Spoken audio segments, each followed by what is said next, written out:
ఏది అయినా ట్రై చెయ్యి ఆచి చికెన్ మసాలా. ఆచి చికెన్ మసాలా. బాలీవుడ్ లో ఇప్పుడు ఒక స్టార్ హీరో పెట్టిన social media post full viral గా మారింది. ఇండస్ట్రీలో ఉన్న డైరెక్టర్లంతా తనని ఎప్పుడూ ఒకే ఫార్మేట్ లో చూపిస్తున్నారంటూ ఆయన ఓపెన్ గానే ఫైర్ అయ్యారు. అసలు ఆ హీరో ఎందుకంత ఫ్రస్ట్రేట్ అయ్యారు? ప్రస్తుతం ఆయన ఎలాంటి క్యారెక్టర్స్ ని డిమాండ్ చేస్తున్నారో ఇప్పుడు చూద్దాం.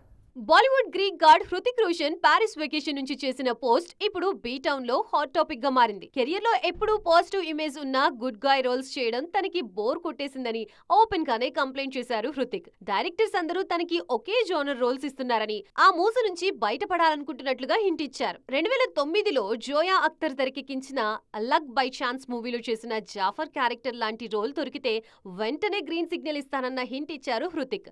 అంటే గుడ్ బాయ్ ఇమేజ్ ని పక్కన పెట్టి గ్రే షేడ్స్ ఉన్న పాత్రల కోసం హృతిక్ వెయిట్ చేస్తున్నారా అన్న డిస్కషన్ మొదలైంది. హృతిక్ కెరియర్ లో అగ్నిపథ్, విక్రమ్ వేధ సినిమాల్లో నెగిటివ్ టచ్ ఉన్న పాత్రలో నటించారు. ధూమ్ 2 వార్ సినిమాలో నెగిటివ్ యాంగిల్ ఉన్న ఆడియన్స్ ఆ క్యారెక్టర్స్ లోని హీరోయిజాన్నే ఎక్కువగా రిసీవ్ చేసుకున్నారు. అందుకే కంప్లీట్ నెగిటివ్ షేడ్ లో ఓ సినిమా చేసేందుకు ఎదురు చూస్తున్నా అన్న హింట్ ఇచ్చారు గ్రీక్ గాడ్. మరి హృతిక్ రిక్వెస్ట్ ని డైరెక్టర్స్ ఎంతవరకు కన్సిడర్ చేస్తారో చూడాలి.